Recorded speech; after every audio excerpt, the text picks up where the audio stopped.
Orang Kristen harus mengaitkan hidup di dunia dengan kehidupan setelah kita itu meninggalkan dunia ini. Luther pernah katakan dia waktu diserang oleh setan itu, dia teriak, "Saya sudah dibaptis." Di abad pertama ya, menjadi orang Kristen itu untungnya apa? Ruginya banyak.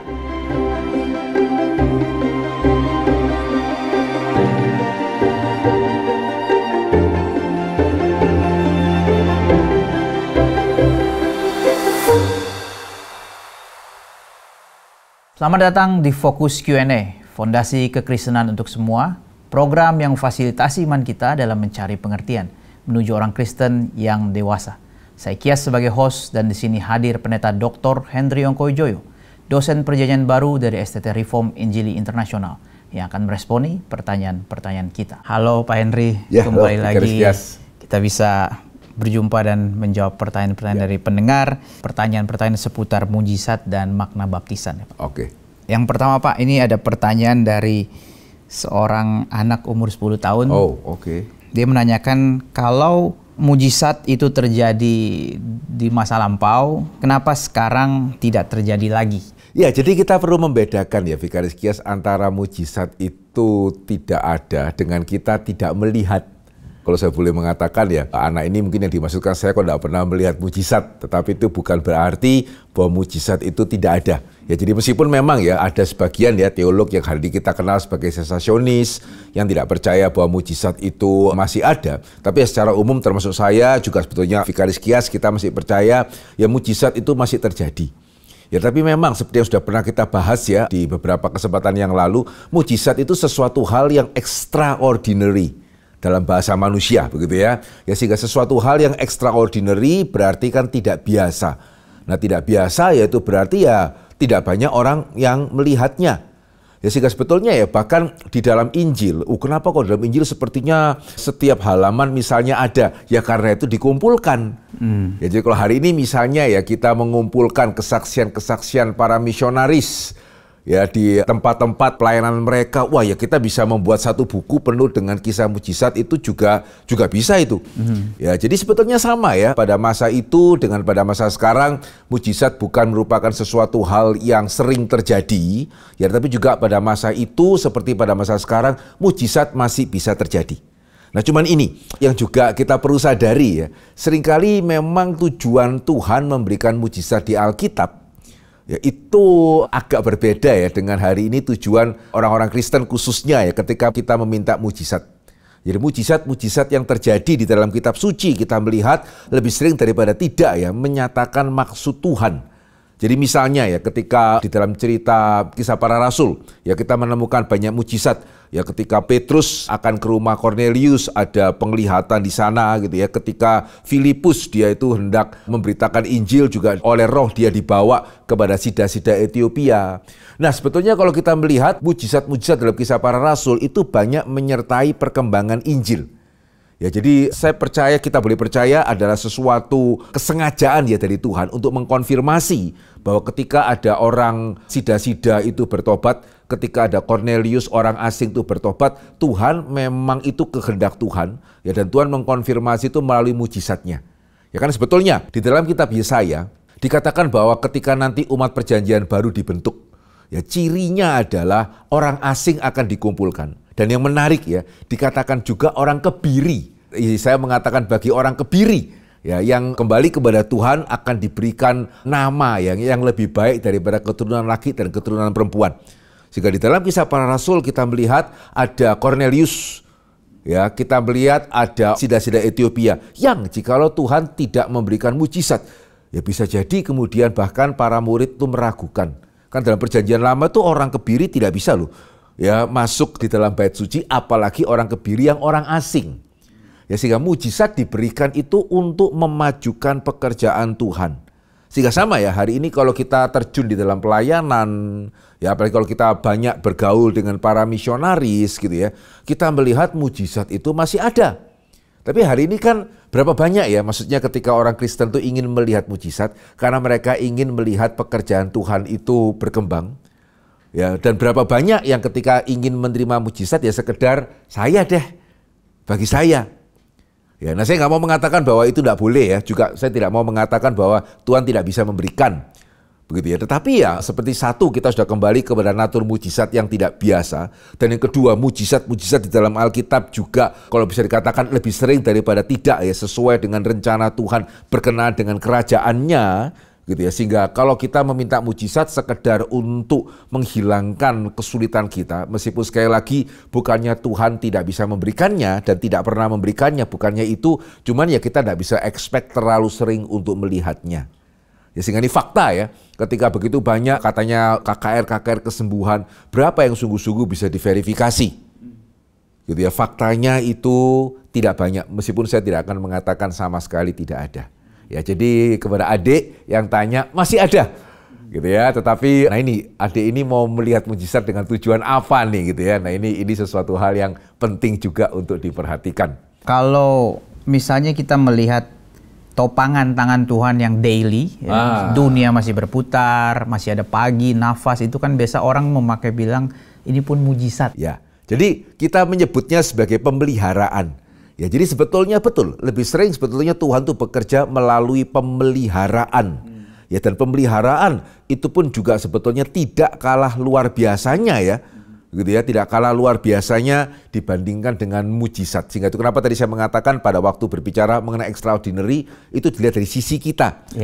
Ya, padahal sebetulnya antara mujizat dengan pemeliharaan itu bukan berarti pemeliharaan itu biasa-biasa hanya karena kita mengalaminya. Tapi sebetulnya bukan berarti itu sesuatu hal yang benar-benar biasa begitu. Jadi sebenarnya kurang tepat kita katakan itu yang pemeliharaan daily itu sebagai mujizat. Ya, karena nantinya kita mungkin harus mencari istilah lain untuk menyebut mujizat itu. Iya, gitu, ya. Oke. Gitu. Kemudian misalnya Pak, orang yang tidak percaya bertobat maju ke depan, terima Tuhan Yesus. Ya, itu betul. Apakah mujizat? Ya, baik-baik sekali nih Vikaris Kias mengingatkan ya. Iya ya, karena itu kan Alkitab mengatakan kita mati di dalam dosa. Ya, sehingga satu-satunya jalan keselamatan itu Allah harus menghidupkan kita. Yaitu Efesus 2 ya, ayat yang pertama yang tadi mati dalam dosa, ayat yang keempat yang Allah oleh karena kasih karunia menghidupkan kita. Yaitu mujizat tuh, karena itu benar-benar serupa dengan kuasa yang mengadakan apa yang ada dari apa yang tidak ada. Nah ini juga seringkali orang Kristen tidak menyadari begitu. Kemudian bagaimana dengan praktek-praktek misalnya dari non-Kristen yang juga seperti bisa melakukan extraordinary things begitu, penyembuhan. Ya, karena kita melihat ada kuasa-kuasa ya. Gitu ya, di dunia ini ada kuasa-kuasa seperti yang kita melihat dalam Alkitab juga ada ya, begitu ada kuasa-kuasa yang kemudian sepertinya bisa melakukan hal-hal yang bersifat supranatural begitu. Saya ikut pelayanan rumah sakit.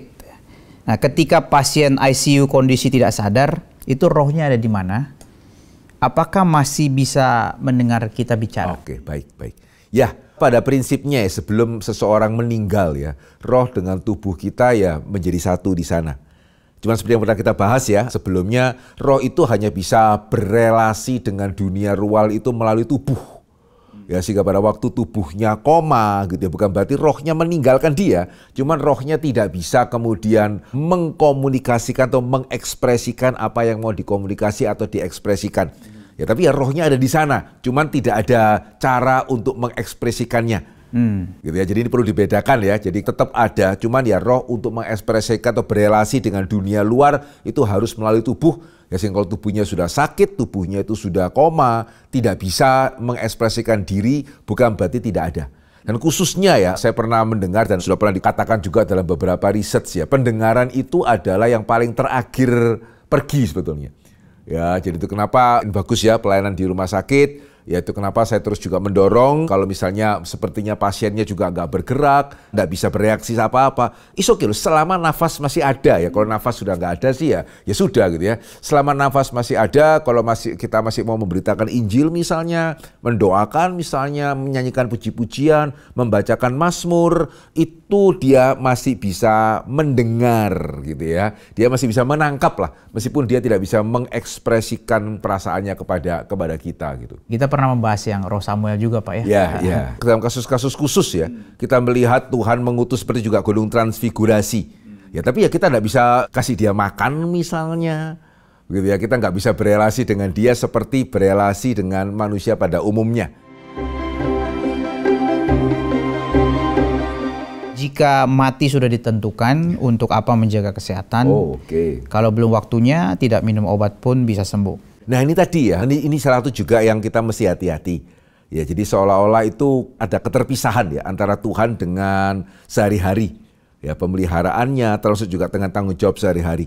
Jadi kenapa kita mesti menjaga kesehatan meskipun kita percaya bahwa hidup mati tidak di tangan kita? Itu yang pertama, karena kita nggak tahu kan. Betul ya, kita kan nggak tahu kapan kita itu mati. Dan yang kedua, karena kita mesti menyadari Tuhan ketika menentukan kita hidup, Tuhan yang memakai sarana-sarana alamiah. Gitu ya, ketika Tuhan menghendaki kita hidup, itu berarti bahwa Tuhan memberikan kepada kita hikmat bijaksana di dalam merawat diri, berolahraga, termasuk juga mempertemukan kita dengan dokter-dokter yang baik. Itu bagian dari kedaulatan Allah untuk menjaga kita tetap hidup. Ya, jadi ini juga perlu disadari sehingga justru karena saya tidak tahu ya kapan saya akan mati. Dan yang kedua, karena saya tahu bahwa Tuhan itu memakai sarana-sarana alamiah untuk memelihara hidup saya. Dan karena saya boleh percaya Tuhan masih boleh memberikan kepada saya hidup, maka saya menjaga kesehatan. Gitu ya. Dan yang tidak kalah pentingnya ini, Vicaris Kias yang ketiga ya, karena kita harus bertanggung jawab di hadapan Tuhan. Saya pernah ingat di salah satu sesi saya pernah bertanya, pilih mana ya? Andai kata bahkan ya, andai kata kita tahu nih minggu depan kita itu mati. Ya kita pilih mana ya, kita sudah jaga kesehatan juga mati, atau kita nggak jaga kesehatan kemudian mati. Ya bagi orang dunia ya nggak usah jaga lah toh mati. Bagi kita tidak loh, karena ada pertanggungjawaban. Ya, dan kehidupan tidak berhenti hanya sekedar dengan kita menghembuskan nafas. Ya sehingga kalau kita tidak menjaga kesehatan dan karena itu kita sakit dan kemudian mati, kita harus bertanggung jawab di hadapan Tuhan. Tetapi kalau kita sudah menjaga kesehatan tetapi ya kita tinggal dalam dunia berdosa ya, kita jaga kesehatan, ketularan misalnya, atau mungkin orang tua, aspek genetika misalnya. Nah, dalam hal itu kita di hadapan Tuhan kita tidak perlu takut untuk mempertanggungjawabkan. Jadi tetap, nah ini orang Kristen harus mengaitkan hidup di dunia dengan kehidupan setelah kita itu meninggalkan dunia ini. Tentang Yohanes 14 ya, imbuhan dalam namaku. Ya, menurut maksudnya setelah berdoa diakhiri dengan dalam namaku engkau akan melakukan pekerjaan yang lebih besar, begitu ya. Pertanyaannya, kata dalam nama Tuhan Yesus itu baru mulai di abad 19. Kemudian sampai sekarang dipakai untuk sebagai jaminan, jawaban doa, untuk perlindungan, untuk usaha dan sebagainya begitu. Seperti suatu keegoisan untuk memakai dalam nama Yesus seperti menjamin doa kita akan dijawab. Saya mesti mengatakan dulu ya, saya tidak tahu pastinya ya kapan. Tadi kan dia mengatakan bahwa dalam nama Yesus baru dipakai di abad 19. Saya tidak tahu itu sesuatu hal yang benar atau salah ya. Saya tidak bisa memverifikasinya sekarang begitu. Nah, tetapi ini juga tadi Pak Kias, salah satu contoh ya, bahwa seperti tadi pertanyaan pertama yang saya mengatakan, seringkali mujizat itu atau hal-hal yang luar biasa gitu ya, itu termasuk dalam konteks Yohanes 14 sebetulnya itu untuk melakukan pekerjaan Tuhan. Mintalah, sampai sekarang kau belum meminta apa-apa gitu, mintalah. Tapi di sini Tuhan Yesus mendorong mereka itu untuk melanjutkan pekerjaannya sebetulnya. Tapi hari ini kita melihat tadi juga kalau seperti pertanyaannya ya, lebih banyak dipakai untuk ya saya mau inilah, saya mau ini, saya. Nah saudara, saya bolehkah meminta kepada setiap pendengar memikirkan gitu ya. Kalau kita percaya Yesus itu Tuhan, kita itu hamba, apa yang membuat kita merasa bahwa Tuhan itu sepertinya wajib? Gitu ya, saya ada masalah, Tuhan mesti wajib menjawab, apalagi kalau saya sudah berdoa dalam nama Yesus, sementara urusan pekerjaan Tuhan bukan urusan saya. Ya saya khawatir akhirnya ini malah membuat kita tidak dewasa ini. Ya urusanku, urusanmu. Ya, jadi itu sesuatu sikap yang tidak dewasa ya. Jadi kita hanya maunya Tuhan menjawab kita, apalagi tadi ya sudah dikatakan loh ya dalam nama Yesus. Ya, sementara bagaimana pekerjaan Tuhan kita tidak peduli sama sekali. Ya, jadi tidak ya, itu Yohanes 14 konteksnya itu berkenaan dengan meneruskan pekerjaan Tuhan di dunia ini. Nah, berkenaan dengan dalam nama Yesus gitu ya. Ya, itu sama sekali tidak dimaksudkan sebagai bentuk jimat gitu ya, atau seperti kata-kata apalah yang kalau nggak disebutkan maka kemudian jangan berharap doa kita didengar, tidak. Jadi terlepas mulai abad berapa doa ditutup dalam nama Yesus, tetapi itu adalah bentuk penutup yang pas. Ya, karena mengingatkan kita, siapa kita ya, meyakini bahwa Bapa di surga mendengarkan kita, bukan karena kita itu baik, Bukan karena doa kita luar biasa, tetapi ya karena antara Allah dengan kita ada perjanjian di dalam Kristus. Yang Yesus mengatakan ya pada waktu perjamuan terakhir, inilah darah perjanjian baru yang memeteraikan perjanjian yang baru. Sehingga di dalam Kristus kita ada perjanjian antara Allah dengan umat pilihannya, sehingga itu kita percaya bahwa meskipun kita tidak layak, doa kita juga sebetulnya tidak layak, Bapa di surga akan mendengarkan kita karena Kristus. Tetapi bukan jimat. Jadi ibaratnya begini. Jadi kalau begitu boleh nggak saya itu berdoa tanpa menutup dengan nama Tuhan Yesus? Kenapa dulu? Ya kalau misalnya pas kita selesai berdoa tiba-tiba ada orang manggil ya, kita lupa gitu ya. Apakah berarti wah semua doa saya tidak berlaku karena saya langsung amin? Ya tidak. Tapi kalau kita sengaja tidak mau memakai nama Yesus, loh kenapa? Apakah karena kita merasa sudah cukup layak didengarkan oleh Tuhan? Begitu ya. Jadi sekali lagi dewasa ya, tidak hanya sekedar boleh atau tidak boleh gitu ya, tapi kita harus tahu why, kenapa kita menutup doa kita di dalam nama Tuhan Yesus. Jadi ini bukan suatu, tadi Bapak bilang bukan suatu ya, jimat bukan atau keharusan. Bukan suatu keharusan dalam pengertian tadi ya. Tidak ada alasan kemudian kita takut, waduh saya kelupaan nih dalam nama Tuhan Yesusnya nih, begitu ya. Tetapi di sisi yang lain keharusan dalam pengertian ya kita tahu diri ya. Jadi bukan kita yang layak didengarkan sehingga kita menutup dalam nama Yesus sekaligus mengingatkan diri kita apa yang membuat kita boleh berharap Bapa di surga mau mendengarkan doa kita. Mengapa waktu Yesus mengajar doa Bapa kami tidak ada? Sebetulnya dalam Yohanes tadi ya, kalau kita melihat Alkitab sebagai satu kesatuan, gitu ya, sama dalam Yohanes kok Yesus tidak mengajarkan doa Bapa kami. Ya sudah ada di dalam Matius dan Lukas gitu. Sementara tadi di dalam Yohanes Yesus mengatakan berdoalah dalam namaku, begitu ya, berdoalah dalam namaku gitu. Ya jadi harusnya kita bisa melihat Alkitab itu secara saling melengkapi gitu. Tentang Markus 16 ayat 16, siapa yang percaya dan dibaptis akan diselamatkan, tapi siapa yang tidak percaya akan dihukum. Nah, di ayat tersebut seperti ada dua syarat untuk keselamatan, percaya dan dibaptis. Nah, bukankah baptisan itu hanya sebagai tanda saja? Baik. Ya, sekali lagi tentunya kita sebagai orang Kristen ya, kita Kristen Protestan memang kita tidak melihat baptisan menyelamatkan begitu. Tapi apakah berarti kita tidak melihat apa yang Alkitab katakan? Nah begini, Vikaris Kias, kita perlu menyadari ya, di dalam konteks abad pertama yang berbeda dengan hari ini, di mana pada waktu itu ya Injil diberitakan kepada orang-orang yang sebelumnya belum pernah mendengar. Dan ketika seseorang percaya kepada Yesus sebagai Tuhan dan Juru Selamat itu resikonya besar. Ya sehingga di abad pertama kita beda dengan hari ini ya. Sulit membayangkan ada orang yang percaya Yesus dan tidak dibaptis. Sekaligus ini malah lebih sulit sih. Membayangkan orang yang mau dibaptis padahal tidak sungguh-sungguh percaya kepada Tuhan Yesus.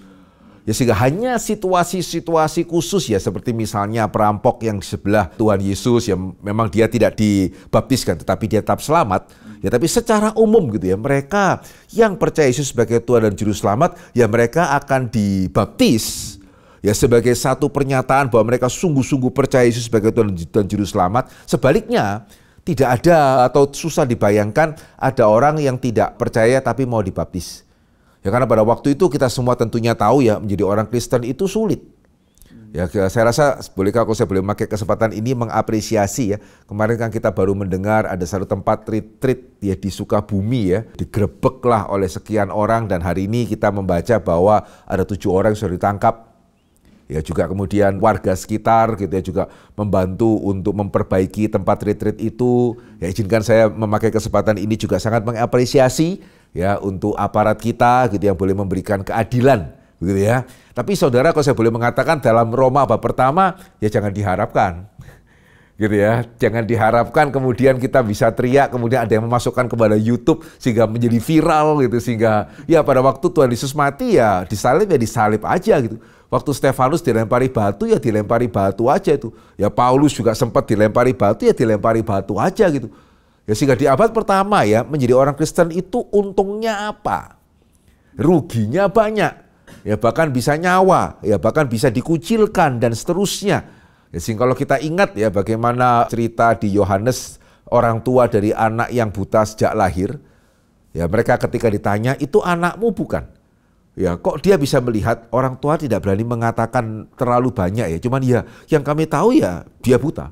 Sekarang bagaimana dia melihat, ya kami tidak tahu. Dia sudah besar, tanya sendiri. Dan ada catatan ya, karena mereka takut dikucilkan. Ya, sehingga pada waktu itu ya susah dibayangkan ada orang mau dibaptis, ya padahal dia belum percaya. Sebaliknya, kalau ada orang sungguh-sungguh percaya tapi dia belum dibaptis, pertanyaannya dia percaya enggak nih? Kenapa kok masih begitu takut? Ya berarti dia percaya enggak Yesus sungguh-sungguh Tuhan dan Juru Selamat? Ya sehingga dia berani untuk kehilangan apa yang sementara untuk mendapatkan apa yang kekal.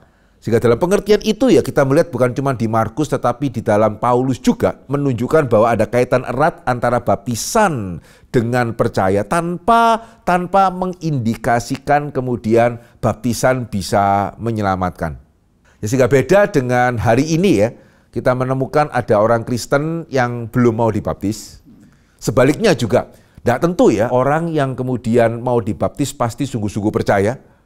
Ya bisa jadi ikut-ikutan, dan hari ini ada sebagian gereja yang bahkan membaptiskan aja, bahkan membaptiskan ulang saja. Ya bahayanya adalah ya jangan-jangan ada orang yang belum sungguh-sungguh percaya kemudian dibaptis.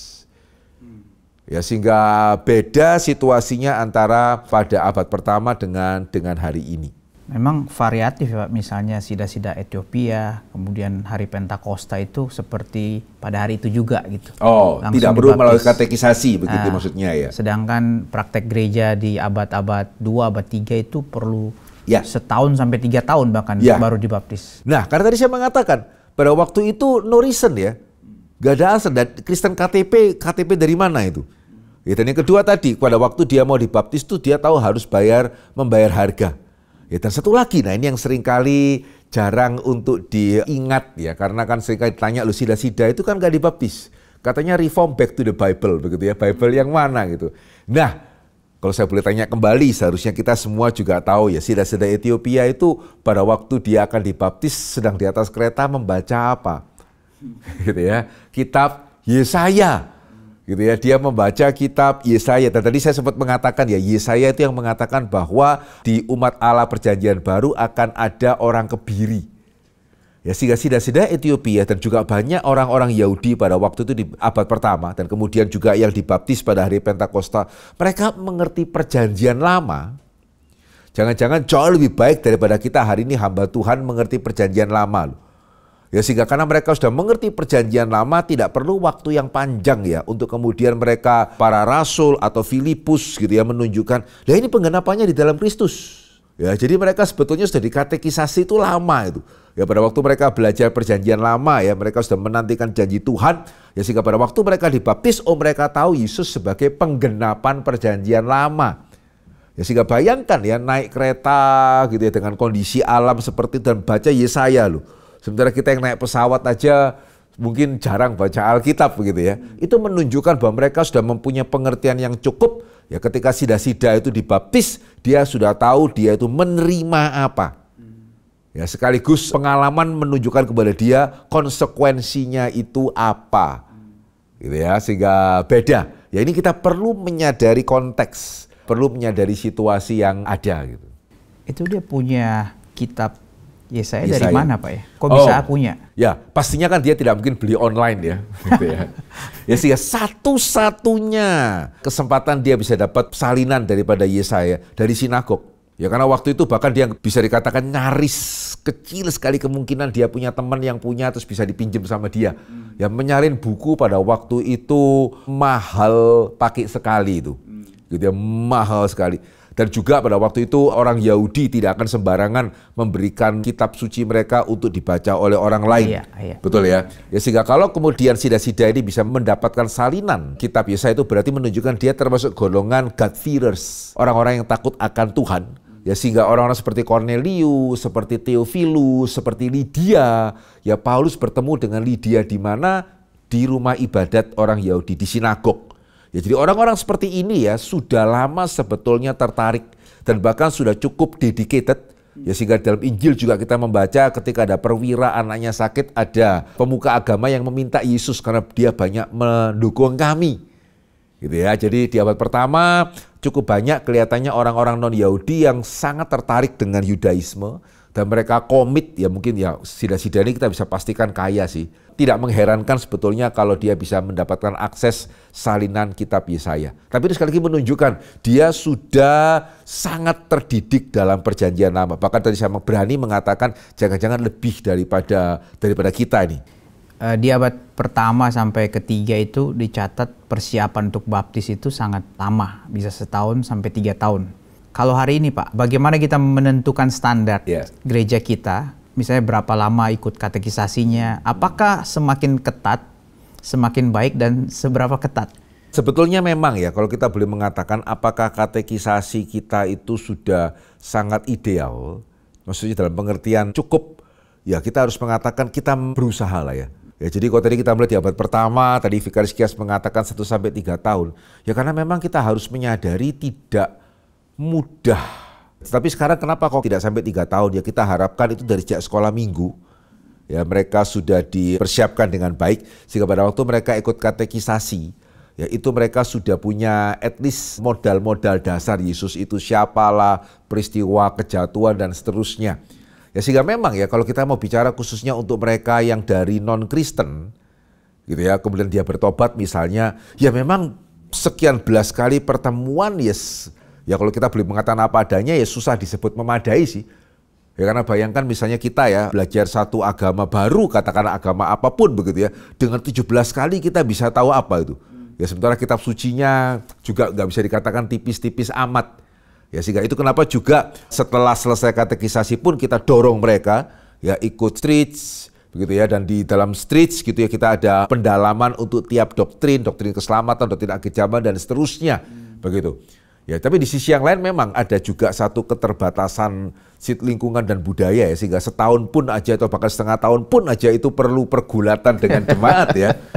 Gitu ya, ya sehingga bagi saya ya kita memang di sini tidak sekali lagi sebagai dewasa ya, kita tidak bisa menentukan oh segini nih, tidak. Yang kalau saya boleh mengatakan adalah pikirkan setiap gereja ya, setiap gereja itu perlu mengumpulkan baik-baik hal-hal apa saja secara mendasar, gitu ya, secara mendasar gitu yang sangat perlu untuk seorang itu mengerti ya sebelum dia bisa dibaptis secara dewasa.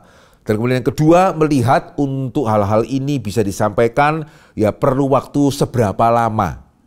Gitu ya, seberapa lama. Ya sehingga di GRI, kenapa misalnya kita sekian belas kali, ya karena kita melihat sekian belas kali itu cukup untuk menyampaikan hal-hal yang kita harapkan jangan sampai ada orang Kristen yang tidak tahu atau juga tidak percaya.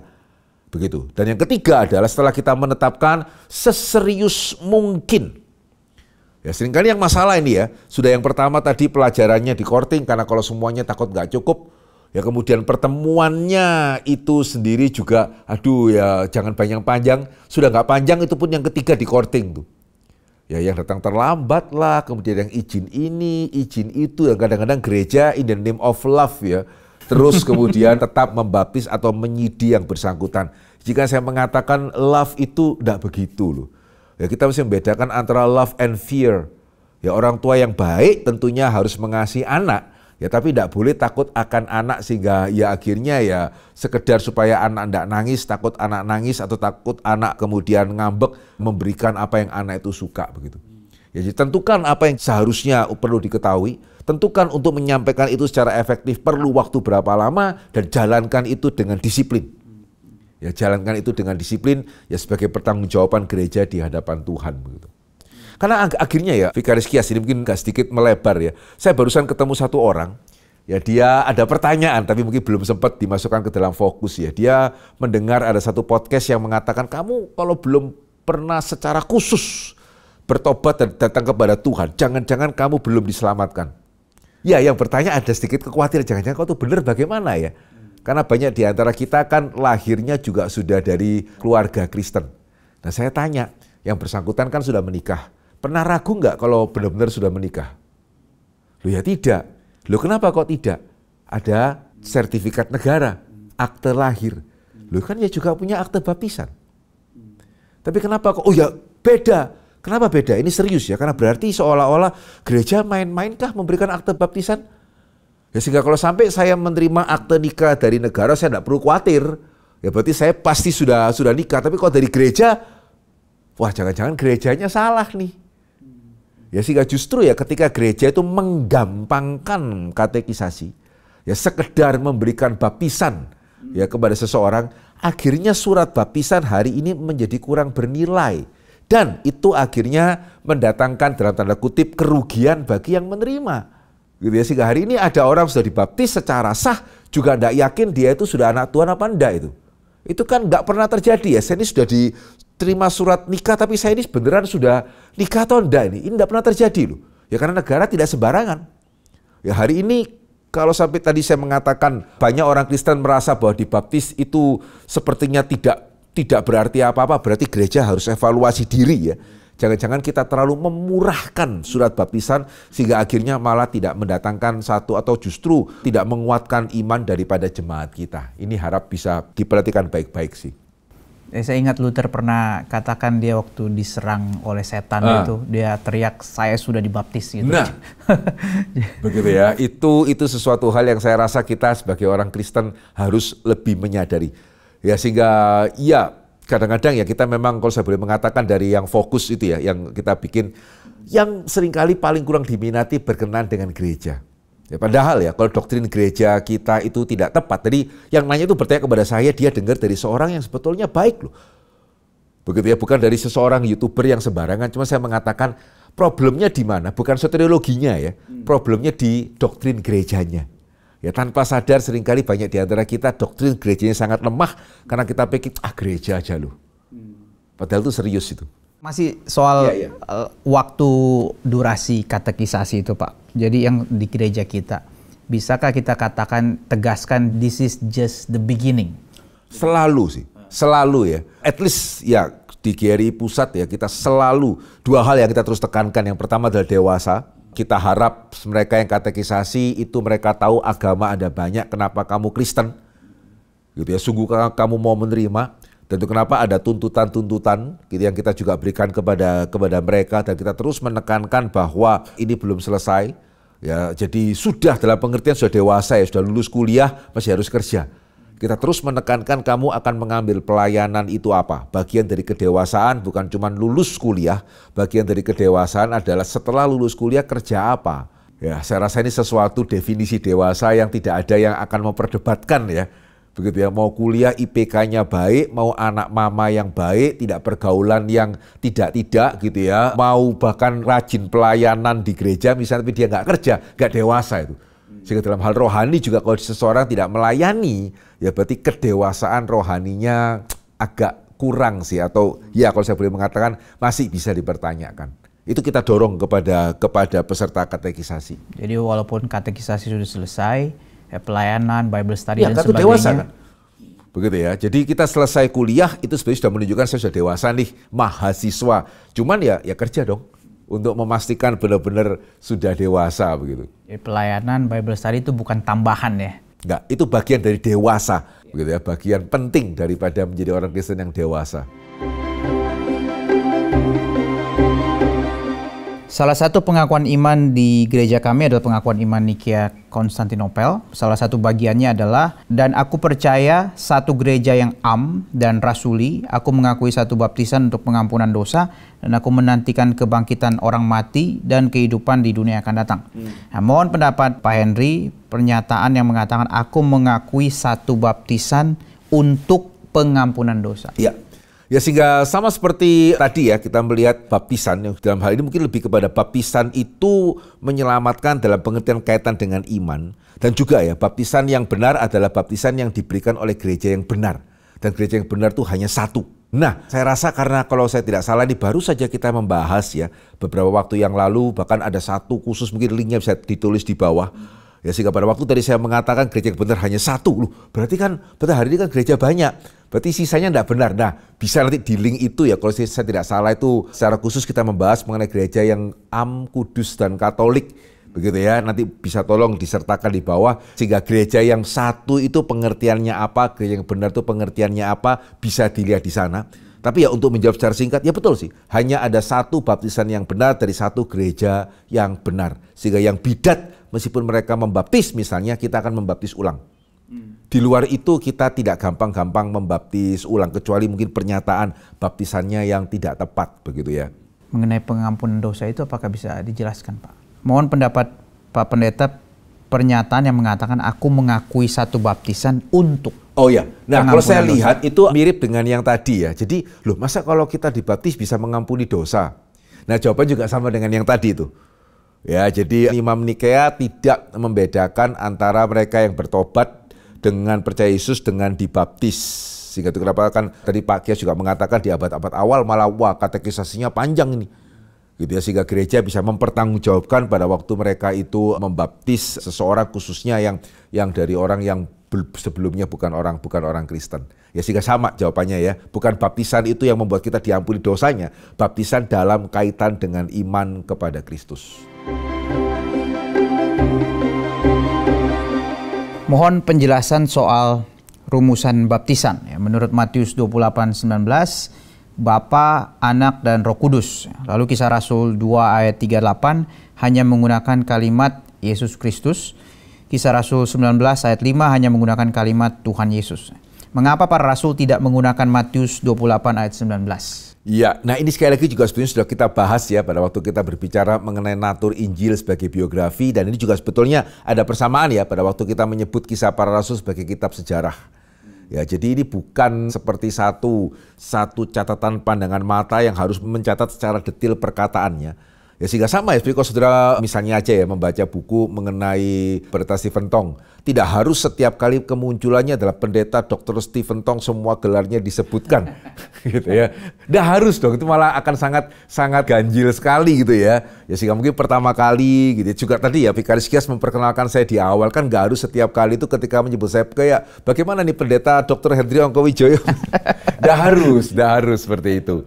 Gitu ya, jadi tidak ada masalah sih ketika Lukas itu menuliskan pembaptis dalam nama Tuhan Yesus, ya yang dia pikirkan sebetulnya adalah yang di dalam Matius tadi gitu ya, tapi memang tidak ada keharusan dia itu mengulang. Ya selain itu ya, at least di dalam Lukas pasal berapa tuh ya, 19 ya, itu konteksnya adalah para murid Yohanes di Efesus. Gitu, sehingga pada waktu dikatakan mereka dibaptis dalam nama Yesus, itu artinya adalah ya sekarang mereka sungguh-sungguh dari murid Yohanes menjadi murid Yesus. Bukan dalam pengertian mereka pada waktu dibaptis hanya dalam nama Yesus saja, bukan dalam nama Allah Tritunggal. Tidak ada pengertian seperti itu. Ya sehingga kita mesti melihat Alkitab secara melengkapi ya, sehingga bisa dibayangkan kalau setiap kali harus diulang. Tadi misalnya doa Bapa Kami di Matius harus ada, Markus harus ada, Lukas harus ada, Yohanes harus ada.